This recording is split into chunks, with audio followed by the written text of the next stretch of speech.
I have to see this. I can't believe this, dude. Last week I was shitting all over the Eminence and Shadow, and I said that I kind of responded to a Giguk video, sort of as a joke, but also that was how I really felt. And I also said Mother's Basement might have mentioned it or said he liked it. I actually had no idea. It was like just like something he shouted out in one of his videos. But now he actually went and fucking did it. He actually gave it a dedicated video called Isekai Trash Worth Treasuring. This is exactly what I was just complaining about with my Eminence video. So I have to see this. I just need to know what the fuck he's going to say, although it might be painful. This video is fucking 30 minutes long. There's no way this video needs to be 30 minutes long. 27, sorry, that's a huge difference, but I just need to know what the fuck he said about this show.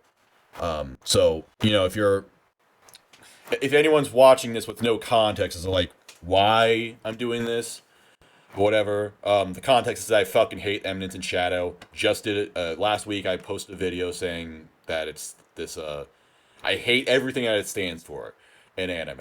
So that's my feeling about it. And I just hate the praise that it's gotten about being this trashy isekai that's, oh, so subversive and so funny or whatever people are saying about it. We'll probably go over this. I'm holding a spare white shirt because I was literally just about to take a shower. Good thing I didn't because I'm about to get real dirty with this Eminence and Shadow trash on my timeline. So, yeah, I'm just gonna react to Basement's video about it. For what it's worth, I haven't watched Mother's Basement in a really long time, so I don't really know what he does nowadays. But someone, my friend Angst added me on Discord and was like, "Look at this," and I'm just like, "Here we fucking go." So, yeah. Kill not that within you which is cringe. Kill the part that cringes. Few anime heroes embody this philosophy. Who am I kidding? Most anime heroes embody that philosophy, but none pull it off with quite as much shameless panache as Sid Kageno.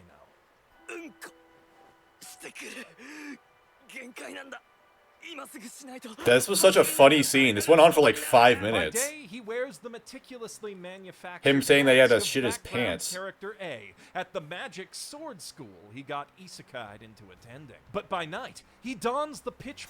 Okay, I'm going to be honest. Okay, this has nothing to do with the Eminence and Shadow, but I absolutely hate the way he's narrating this. This is going to be a really painful 30 minutes, isn't it? Sorry, 27 minutes. Big difference. Like, I just hate it. I hate it. I just hate the way he sounds. He doesn't even have a bad voice. It's just that overly enthusiastic narration style.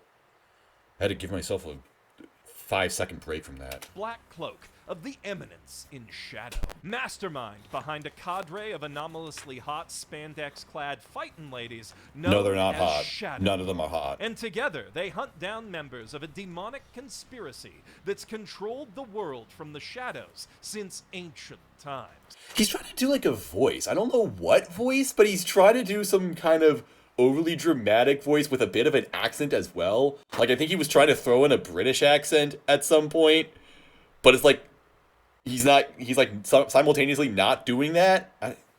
What is this narration, dude?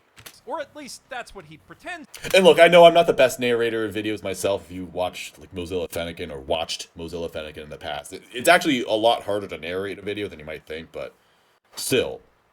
He's been doing it long enough and professionally, you'd think he'd be better at it. This is going on as he's beating up random bandits in accordance with his long-held childhood fantasy of leading the mysterious OP third faction of a Power Ranger type deal. What he doesn't realize is that none of his subordinates think they're just playing along with him, and neither does the demonic cult that's controlled the world from the shadows since ancient times. He only thinks he made all that stuff up, but Sid is a man who plays way harder than he works, so that's probably what's best for the long-term fate of the world, all things considered. And it's certainly what's best for us in the audience, since this show's bombastic action scenes go every bit as hard as he plays.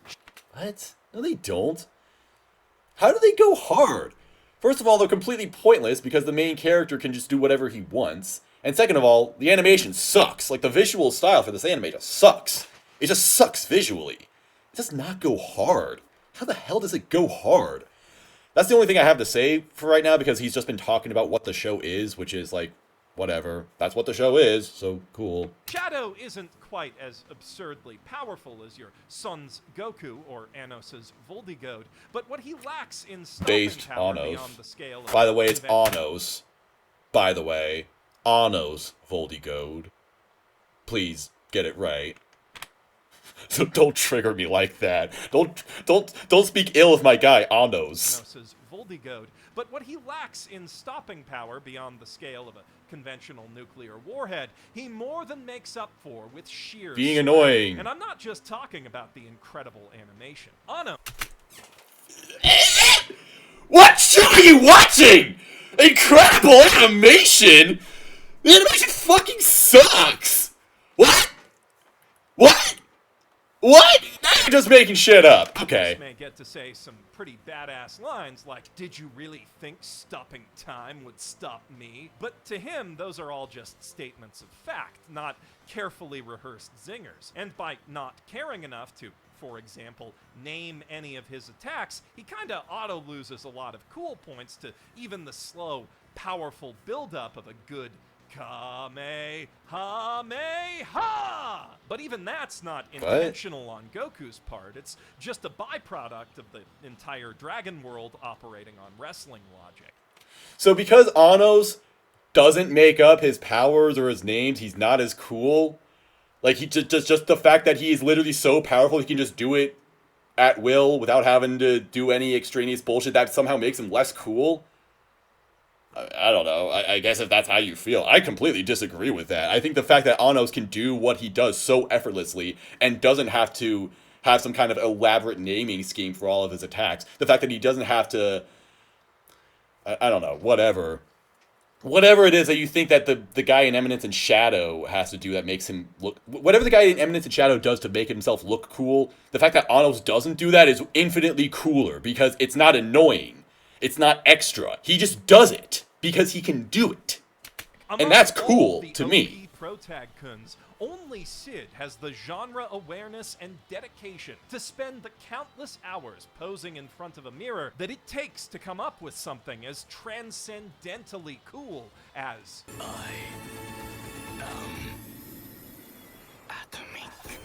This shit's fucking lame. Him saying I am atomic. Atomic. The word is atomic. He didn't say the fucking word properly, and you think that's cool. This is what I have to deal with. This is why this show bothers me so much. It's not the size of your power level. It's what you do with it. Though, on that note, Sid Kageno doesn't really need to be able to solo an entire planet, because he's got something few other anime protagonists besides Ippo-kun can claim. A canonical... Please stop saying Kun. Please stop saying Kun. Why is he saying Kun after every character's name? He said Son Goku-kun or something like that. Now it's Ippo-kun. Why is he doing that? We get it, bro. You're an anime channel. Stop being such a fucking weeb. Massive. What's more, he's a can claim a canonically massive. What's more, he's a grower, not a shower. So it's a symbolically relevant massive. And it's in such subtle narrative details that the Eminence in Shadow, the anime, not the guy, reveals its own staggering hidden power level. The genuine... Do I want to keep watching this video? This is so fucking stupid. Oh my god. Oh my god. I hate you, I hate you, I hate you, I hate you, I hate you, I hate you, I hate you. I'm laughing, but I'm suffering. I'm laughing at the pain that this is bringing me. I'm only 3 minutes into this. Yeah, the main character has a big dick. That's such great... It's a funny joke, I'll give it that, I guess. Kind of. Whatever. genius that underpins its absurdly trashy, self-indulgent story, which we'll get into in a moment. But first, let me tell you how to shop like you're in another world, or at least in No. Shut the fuck up. Is one of those rare, optimally efficient anime that truly uses every part of the narrative buffalo. Willie included. The what? Hell, it even finds a narrative purpose for the wrapper around all that ground bison meat. Actually, sorry, it's probably cow or some fantasy equivalent in those burgers. Got a little carried away with my own metaphor there. But nonetheless, my point still stands. You know, again, I haven't watched Mother's Basement in a really long time, but when did he start talking in this really high-pitched voice? Like, that's not what his actual voice sounds like. Everything he's saying is he's talking like this all the time. This is like if I was talking like this. Wow, the Eminence and Shadow was a really great anime. Like, that's what he's talking like throughout this entire video, and it's really weird, and I don't like it. I know this was supposed to be more of a response about the Eminence and Shadow, and I'm just making fun of his narration, but it's really bad.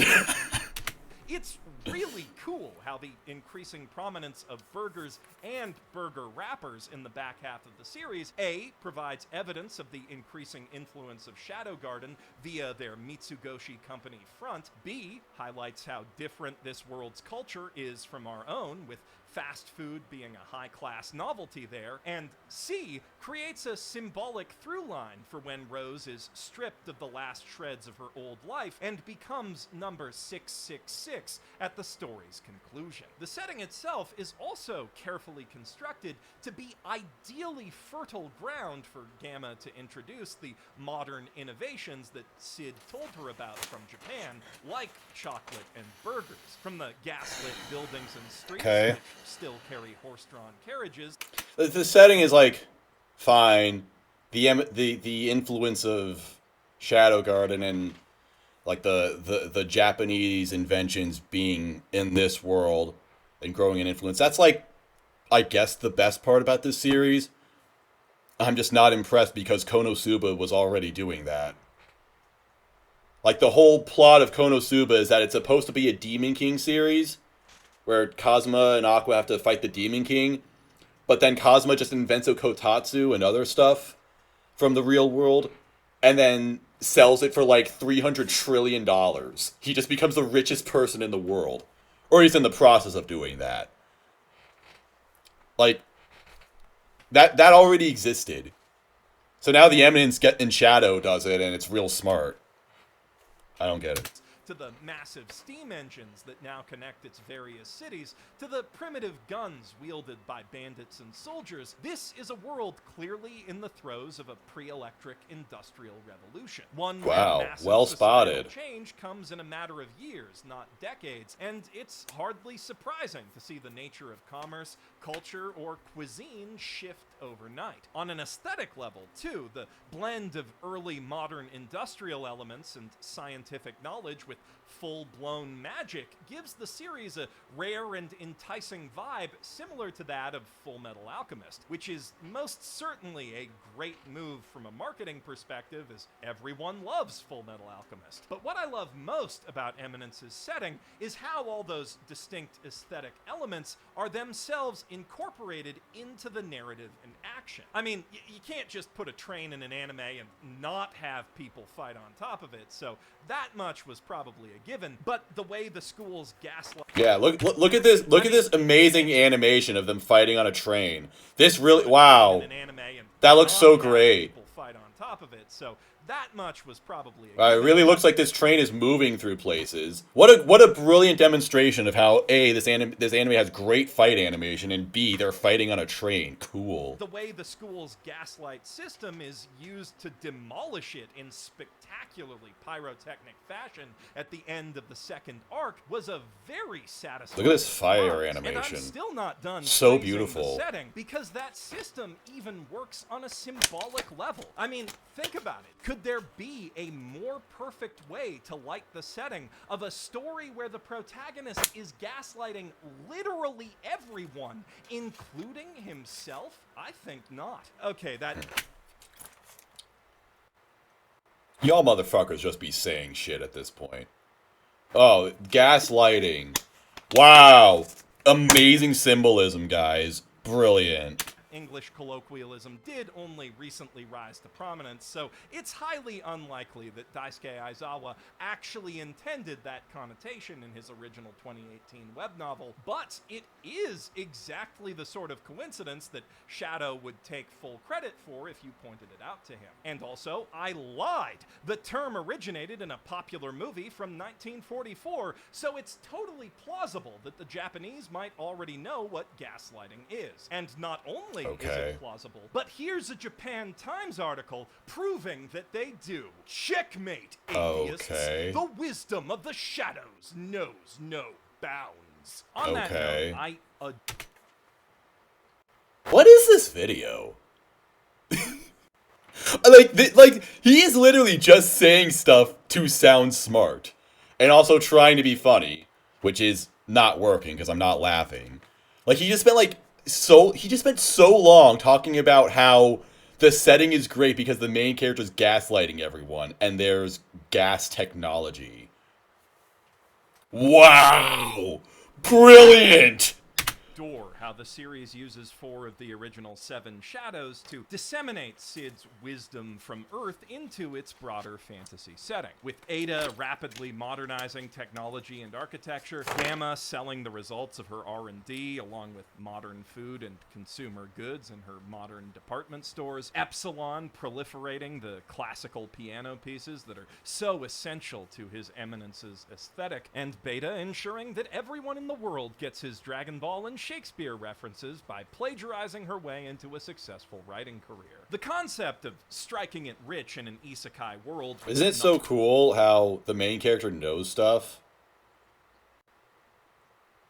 Don't you just love references? Aren't references so good?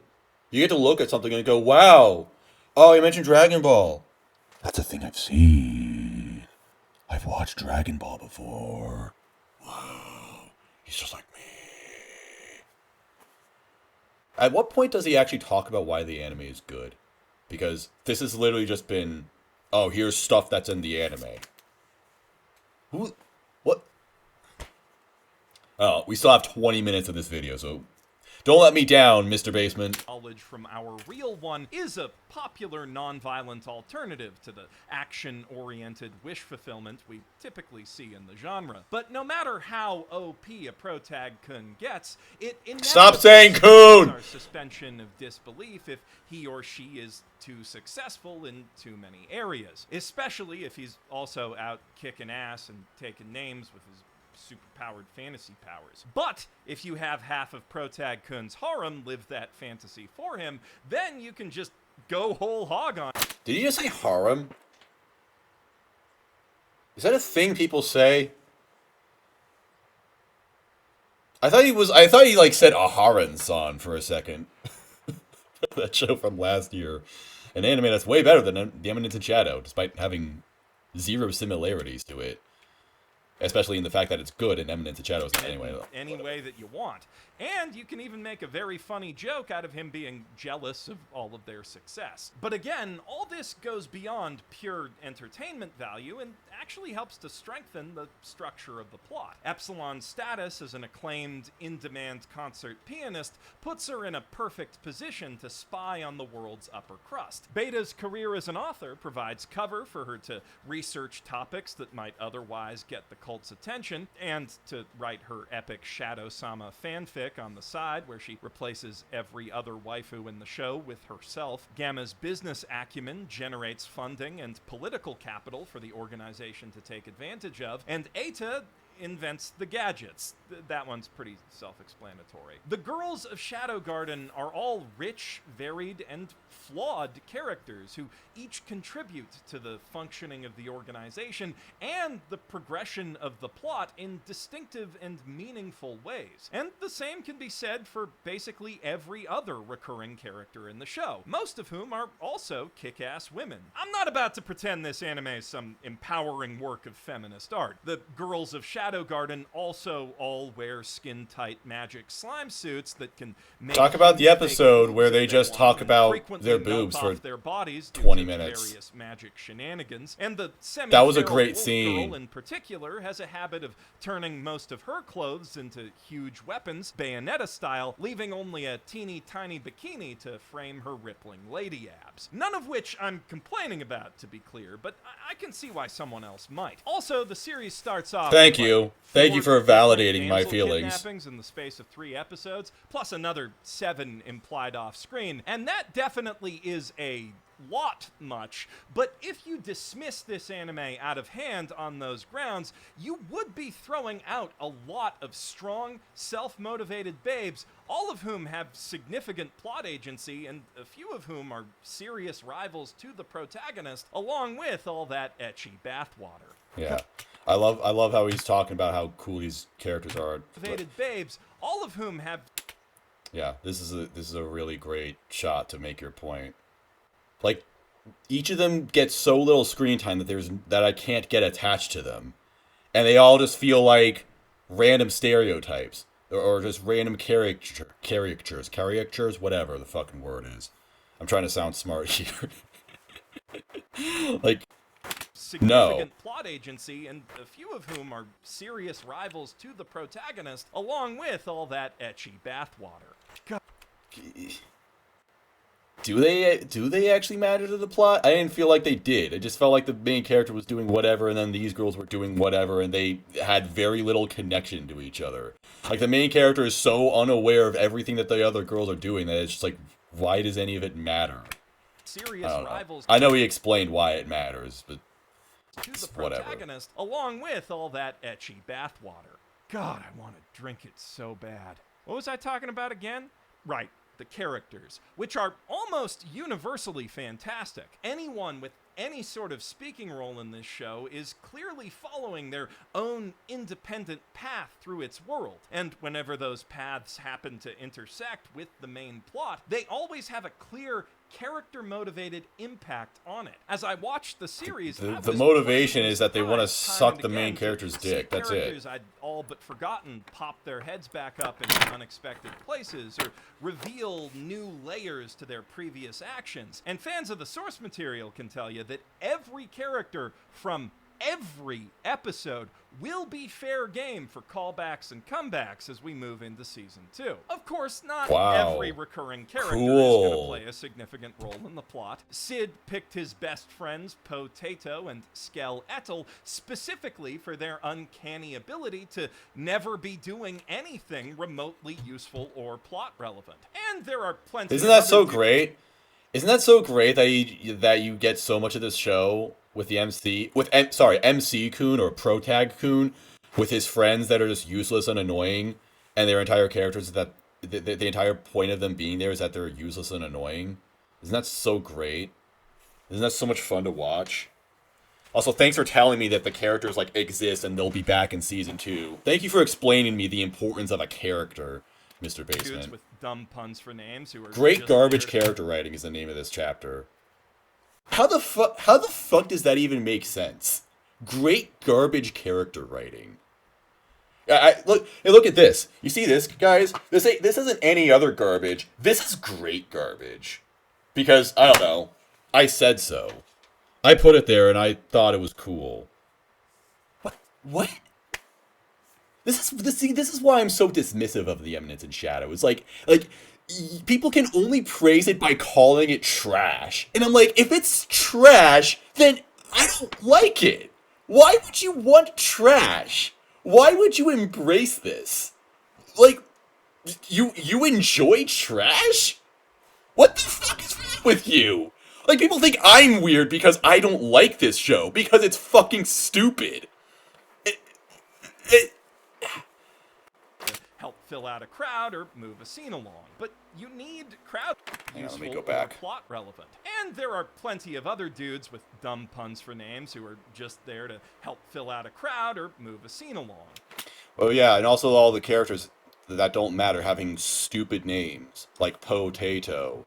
Like I get told that this anime is supposed to be really serious, like it's supposed to have a serious story, and it's just the main character that's not taking it seriously. But then you've got, like, the main villain of this season was Perv Ass Hat. Like, what am I supposed to be taking seriously about this? Is it serious or not? I don't know if the Eminence really is serious, because it, like, sure, it might be playing itself straight-facedly, but then it'll just have this stupid character name, and it's like, okay, well, that's just ridiculous. Now I can't take it seriously. I'm completely disengaged. But you need crowd filler like that to make a world feel lived in, and the sheer levels of dumbness the show is willing to shoot for with these one-off gag characters, In a serious like story, the by the way. baseball knight in catcher armor who holds his sword like a bat, makes even How does a guy even have a baseball theme in a world where you would assume that baseball doesn't actually exist yet? Like, how does he even know about that? I, I'm trying to make sense of something that doesn't make any them sense. a lot more It's a joke, memorable don't think than about your it. average anime Sorry. background goon. Sorry, And I in just used my particular, brain. The lengths to which Skell goes to be completely worthless in the final arc of Season 1 make for some of its funniest moments. But even discounting all of those throwaway characters, Eminence's cast is impressively vast, varied, and complex, which is Wow. vital in a story 'Cause they have about there's so many competing characters. conspiracies with hidden agendas. If Eminence's There's lots of plot characters in the didn't Eminence have and such Shadow, a I will give it staggering that. number of moving Yeah, it's a parts, vast its whole cast. vibe would fall apart. That means And it's the good many somehow. twists revealed about those conspiracies and the history of the world, most of which will sound fairly familiar if you've seen enough anime or played enough JRPGs, would be Wow. exponentially Yeah. less impactful and exciting. Between its wealth of character So he, like, praised it for having twists, but also admitted that the twists are really generic. Also, the twists come from characters that, like, don't make any that don't have any influence on the plot, or, well, okay, they have influence on the plot, but, like, they're characters that don't matter. Like the knight guy who made the raid on the school and said he was Shadow Garden. Like, remember this one character that you didn't know about at all? This random teacher guy that you never saw? And it was supposed to be this big deal, like, oh wow, it's a teacher who orchestrated this raid. revealed about those conspiracies and the Yeah, I want to go history back to in a story this point. impressively vast, varied, and complex, which is vital in a story about competing conspiracies with hidden agendas. If Eminence's plot didn't have such a staggering number of moving parts, its whole vibe would fall apart. And the many twists revealed about those conspiracies and the history of the world, most of which will sound fairly familiar if you've seen enough anime or played enough JRPG. Yeah, also remember this, like, king guy who you never saw ever until he was important because he was a bad guy? Wow.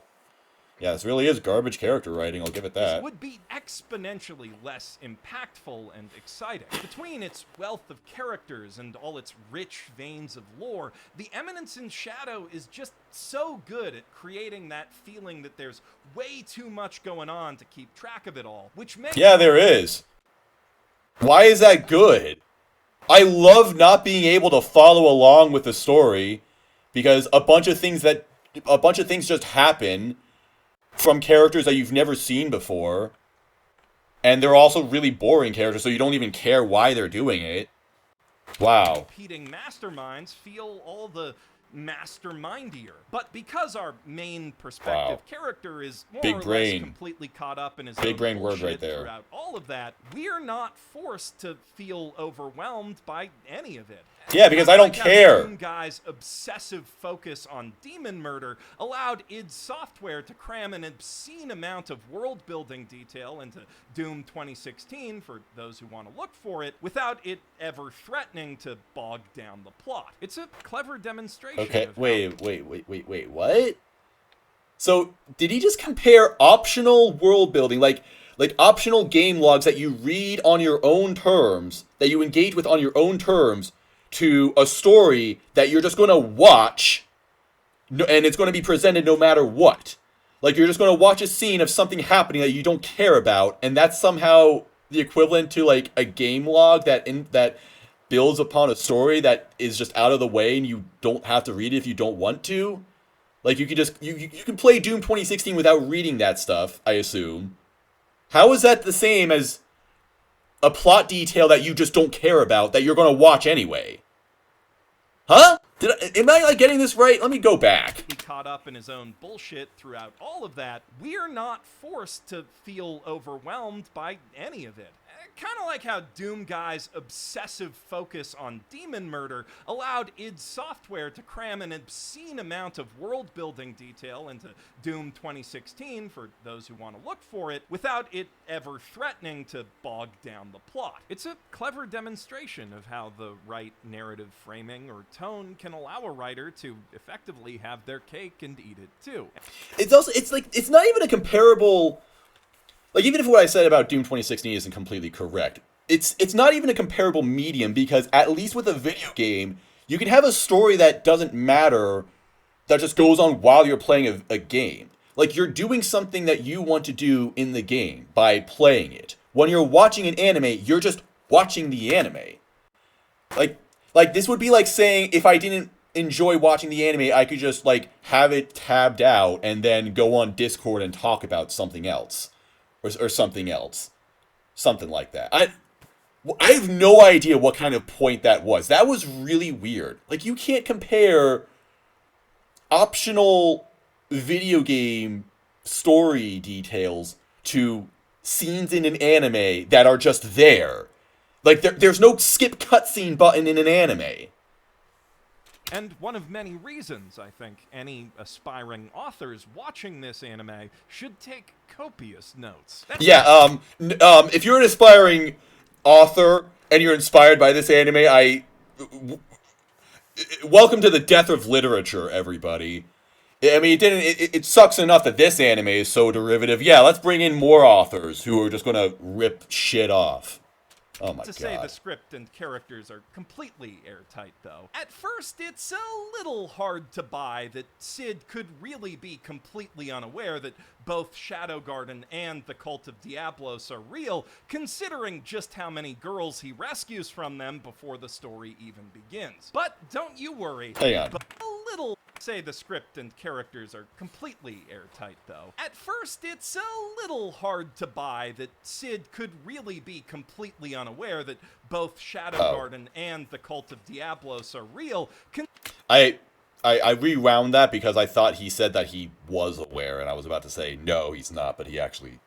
No issues here, okay. Considering just how many girls he rescues from them before the story even begins. But don't you worry. And Sid's just a fucking idiot, that's why. It only gets exponentially harder to believe. Like, this guy solved multiple kidnappings that led to secret underground cult labs, defeated a terrorist attack on his own school, blown up 2 cities, become an accessory to regicide, and murdered multiple guys who directly referenced the cult before and... Why is his eye so much higher? Why is this guy's eye... His left eye is so much higher than his right. This show is great animation. Murdered multiple guys who directly referenced the cult before bulking up with demon pills, and he still thinks all of it's just an elaborate LARP his childhood friends set up around some random crimes that were happening? I mean, yes, yeah, because he's stupid. It does all line up with a bunch of nonsense. He See, you don't understand. It's a great joke about how the main character is, like, dumb and unaware of important plot details while you, the audience, are. Get it? He's like a rom-com protagonist who doesn't understand that the girl he's always talking to has a crush on him. He's so, like, clueless. off the top of his head based on... I don't actually know if that's why the Eminence in Shadow is doing that. I'm just adding to what this guy is saying. Random items around the room, so it makes I'm criticizing sense him because his character true, sucks. But all of those items were from the same Cult of Diablos caravan that was trafficking Alpha, so he didn't actually pull all of that out of his ass. He filtered real clues through his mental framework of chunibyo cliches to reach a conclusion. And given how Sid consistently sees proof that this world tends to adhere to such cliches, he really should be able to figure it out with just a bit of thought. Thanks for telling me why this character sucks. It's funnier if he doesn't, so he doesn't. Chekumeto da once again, atheist Tachi. Now, some of... god. Oh my fucking god. This is so painful.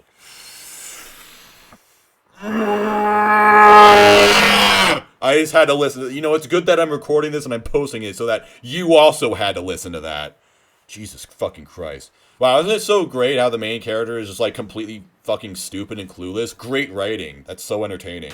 You might accuse me of making excuses for a weakness in the show's writing there. Yes, you are. I'd argue that Eminence's awareness of what exactly its nature as a trashy comedy lets the serious bits get away with is actually one of its greatest strengths. Because that choice doesn't just have entertainment value within the narrative. By making Sid be kind of a dumb guy about this one specific thing and go along with other things just for the fun of it, the show absolves him of any obligation to solve all its problems with all his powers, allowing other characters to actually do shit without having to fall back on the stale waiting for Goku formula. Additionally, because Sid is LARPing as a cryptic dickhead anti-hero purely for the fun of it, he has no motivation to clear up any tragic misunderstandings that might need to happen to advance the story. In fact, in the climactic 2-on-1 battle with Iris and Beatrix, he's actively incentivized to confuse matters further just so he can enjoy a good fight and finally try out the evil laugh he's been practicing. Which means he doesn't have to waste any time saying, "Wait, you don't understand. Perv asshat brainwashed the king." And as a bonus, Iris doesn't end up being unintentionally characterized as a stupid, stubborn jackass for not listening just so a fight can happen. His absurd characterization ends up shielding the integrity of all the other characters from necessary plot contrivances that might otherwise damage them. And he's able to get away with it. This is the one remotely cool scene of the anime, because at least this had a style to it.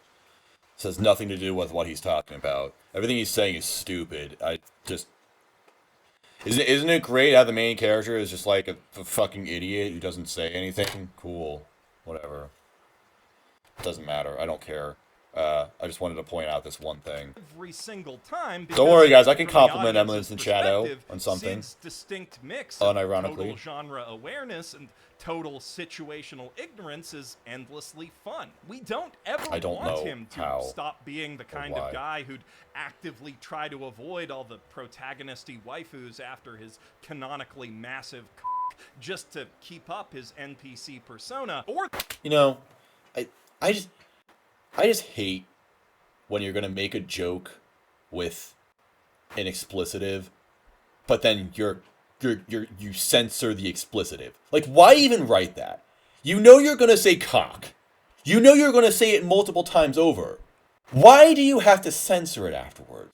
You know, it would have actually been kind of funny if you just said, like, ding dong. If you just replaced it with, like, a stupid word. Because we can still understand what you're saying, but you don't have to make an annoying censor beep while doing so. Like, just... Like, he's trying to be funny, but then he has to censor cock. Because, I don't know, he's so pants-shittingly afraid of getting demonetized for saying cock that he just can't bring himself to go that far. Oh my god. The kind of guy who'd waste precious hours in the middle of a political crisis dragging a grand piano down to the most aesthetic spot in the sewers just so the heroine can stumble upon him dramatically playing Moonlight Sonata, because that whole bit is just so darn fun. But what's especially neat about Sid's propensity for LARPing, from a writer's perspective at least, is how, in addition to being exceptionally funny, it allows him to fill whatever role the story needs of him. And, in so doing, show us different sides of himself that keep his mostly static character from getting too stale. Across 3 different tournament/battle festival arcs in this first season, he's able to tick 3 very different tropes off his seemingly endless bucket list. Firstly, he plays the nameless jobber who loses in the first round in spectacular fashion to make the heroine look cooler. Maybe a little too spectacular, better in retrospect, considering the impression he leaves on Rose by using all 48 of his Wasn't this mob scene so forms in great one where they match, just repeated the ultimately same leading to joke him like being 20 signed up for times? another And it went on for like 3 unlikely minutes. slot in the next Magic What a great fighting scene. tournament type thing, but with some Isn't it so great how the main he character was able doing to something turn dumb? that situation around too by turning into Shadow and playing the classic tournament crashing interloper. But of course, the final Okay. and biggest Isn't it so tournament great how this show has Sid tropes? chooses to don a third persona so he can do the whole dark horse who beats everyone unexpectedly bit without compromising his Isn't it great how this show has far and away cliches? the most fun the show has with his character. Watching him juggle all 3 roles like Archie on a date so he can help Rose win the tournament, maintain his cover, and not piss off his yandere Onechan is a laugh riot in and of itself. He doesn't juggle anything. Like, juggling would indicate that he alternates between the 3 whenever, but he doesn't. He does the jobless thing one time, and then he's done with that. And then he does the dark horse thing one time, and then he's done with that. He does Shadow whenever. And then his One-chan. You like never see that character ever. So I don't even know why he brought that up. That's not an important plot detail. He takes in extracting carefully manufactured reactions from the audience in his performance as Mundane Man makes for an excellent parody of the whole tournament arc trope. I especially enjoyed watching him ponder how he'd end it all, contemplating different cliched routes his character could go down in the final battle, only to have Rose make the choice for him and take the story in a more interesting direction. By having Sid constantly try to shoot for and construct the most dramatic scenarios possible in any given situation without ever putting himself directly at the center of that drama, the story is able to keep the goals of its funny and serious elements aligned, and I think both sides are much stronger for it. The humor also allows that massive complex cast I was talking about to function a lot more efficiently than it otherwise might in a more consistently serious anime. In just the second episode, before the plot proper has even had a chance to start, Sid has an entire family plus 7 named subordinates and has to face a minor villain with his own motivations, all of whom need to be juggled by the script in a tight 20 minutes while it's busy laying groundwork for the show's whole premise and building up its setting. Isn't it cool how this anime has like plot structure and characters, things happening? Wow, I've never seen that before. Thank you, Mother's Basement, for opening my eyes to Eminence and Shadow. Yes, I'm talking over this video because I don't care enough to pause it anymore. Later, when they're grown up, essentially a yandere implies an entire off-screen arc. Clearly, Sid's continuous efforts to distance himself from all her protagonisty goings-on have left her feeling hurt and neglected. Great use of goings-on, though. So much. And good his scripting. Carefully calculated NPC slackery has made her increasingly worried for his future. And all that has gradually twisted her innocent joy and pride at being an older sister into something much darker, which is, of course, very funny on its face, but also creates an impression of persistent character depth that will make it feel natural if and when Claire does step out of the background and into a more substantial role in the story. You can see the show which employ doesn't a similar happen. trick This character with doesn't Rose Oriana, matter, who's introduced and in you the like first never arc see as her. just your typical over-serious Isn't it great how characters can develop? in Wow. conflict with Claire after Sid's arrest, funnily enough. Then, in the second arc, even as Sherry is busy taking the lead, the show adds many layers to her character in just a few scenes. Her earnestness becomes the butt of the joke when she indulges our non-hero in...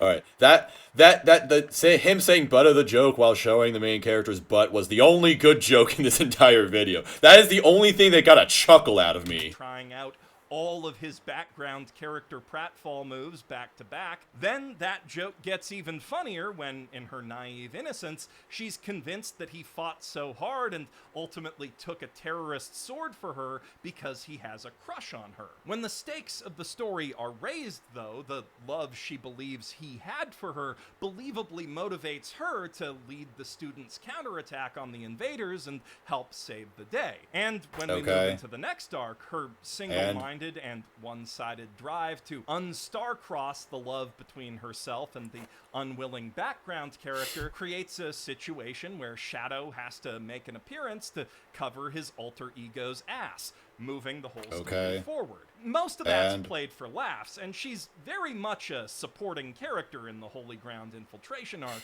which is all about the Shadow Garden girls and Aurora the Witch. But because of those moments, when Rose finally does step into the secondary protagonist spotlight during the Bushin Festival, it feels fully earned, and her goofy desperation to make Sid a viable marriage candidate ends up being cast in a new, more serious light by the revelation that she'd otherwise be doomed to marry a dude named Perv Asshat. Man, even when I'm trying to talk up the intricacies of its characters, there's just no getting around how trashy the Eminence in Shadow really is. But then, it's not like it makes even the slightest effort to hide it, and in fact, that's exactly what makes it such a strong story. Trash is ultimately just another mode of anime storytelling, and like any mode of storytelling, it carries expectations with it that a skilled storyteller can use and subvert to delight and surprise their audience at every turn, which is exactly what this series does. It's easy to write the Eminence in Shadow off as nothing more than oddly likable, yet fundamentally worthless garbage, but that's exactly what he wants you to think, so you don't catch on to his powerful secrets. He, of course, being Daisuke Aizawa, whose original books you can get on Bookwalker, just saying. And I'd seriously recommend them, or this anime, to anyone who wants to better understand and wield the powers of character writing and story structure. Or anyone who's ever waited their whole life to say, "Ha ha ha ha, that was just an after image, you fool." I'm Jeff Thu, professional cringelord, and I categorically refuse to apologize for it.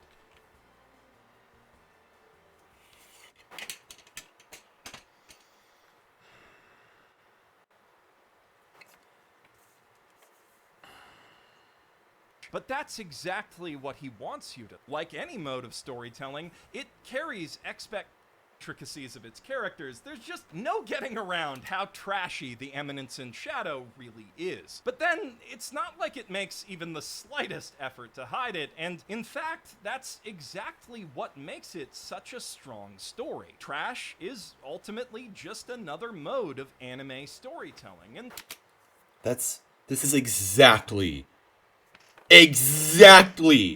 what I was complaining about in my video. Just this admittance that anime just fucking sucks. So when an anime is gonna point it out so matter-of-factly, it's somehow a good thing. Like, hey, look at all these stupid anime tropes that you've seen in every anime ever. Oh, this anime is gonna do it. Like, why? I genuinely don't understand how people think this way. Like, I sat through this entire video.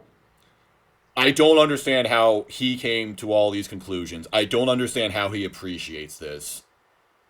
I feel like most of this video, he was just saying stuff to sound smart. Just explaining extremely basic plot details. Like, wow, it has a lot of characters. There are a lot of subplots. That does not, like, things happening and characters existing doesn't equal good writing or good storytelling. Like he just said a lot of things that happen and is like, oh yeah, this is good, this is funny. I don't understand this, dude. I genuinely, like, this is the first time I've ever seen an anime and I've come away thinking, I have no idea what the hell you're talking about. I don't get this. Why do you think this? I don't know, dude. Well, that video fucking sucked. I did not like it at all. Like, no offense to Mr. Guy. Like it. Look, I don't. It's his job to do these videos. Who edited it? Doesn't even say. Lol. I was gonna say, whoever edited it, good job, I guess. Um, I don't know though. I didn't agree with like any of the video. I agree that the Eminence in Shadow is really trashy. It sure is a lot of trash. But I don't think that's a good thing about it. I think that we need to stop worshiping anime that are trash and actually get back to, valuing good things in anime. Let's value actual good presentation and good characters, like things that we can really relate to, strong visual presentation. He said the animation was like really good and then never elaborated on that. This ain't like the entire time the video looked terrible, not because it was edited terribly, but just because the show looks terrible. Like he never elaborated on that at all.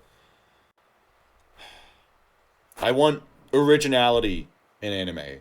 I don't want the same shit that I've seen in every other show, but this one is just slightly more self-aware about it, therefore being somehow better than everyone else.